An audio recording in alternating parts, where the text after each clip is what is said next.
Praise the Lord, హల్లెలూయా. ఈ దిన వాక్యము 12వ తారీఖు 3వ నెల 2026వ సంవత్సరం. మన దేవుడిస్తున్న చక్కటి మాట ఆదికాండం 35వ అధ్యాయం 10వ వచనం.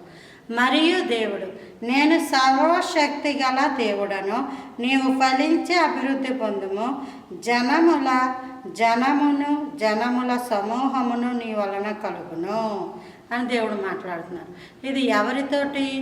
అబ్రహాముతోటి. దానికి ముందు ఈ మాటలు ఎవరితో అంటున్నాడంటే, దేవుడు ఇది అసలు సర్వశక్తి కలిగిన దేవుడిని అని చెప్పి దేవుడు చెప్పింది అబ్రహాముతో. ఆ తర్వాత దేవుడు యాకోబుతో మాట్లాడుతున్నాడు. కాబట్టి ఈ యాకోబు దేవుని మీద ఆనుకున్నప్పుడు దేవుడు అంటున్నాడు, నేను సర్వశక్తి గల దేవుడను, నీవు ఫలించి అభివృద్ధి పొందుము.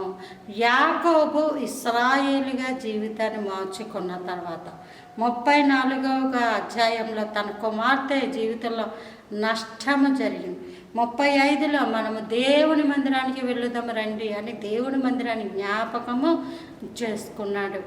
దేవుని మందిరానికి వచ్చినప్పుడు రెబకా యొక్క దాది అయిన దెబోరా, ఆమె కూడా చనిపోయింది.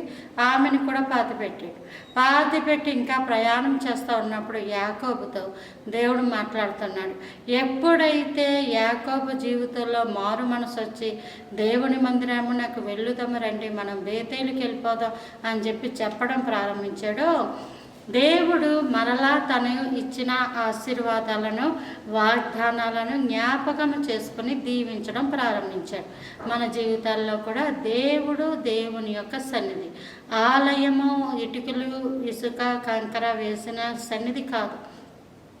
మీరు దేవుని ఆలయమై ఉన్నారని మీరు ఎరుగరాని దేవుడు చెప్పినట్టు మన యొక్క హృదయాల్లో దేవుని ప్రతిష్ఠించుకొని దేవునితో పాటు ఉండి దేవునిలో మనం అంటుకట్టబడి జీవిస్తున్నప్పుడు మన జీవితాలలో దేవుడు కూడా మనకిచ్చిన వాగ్దానములను జ్ఞాపకము చేసుకొని నెరవేర్చే గొప్ప దేవుడు.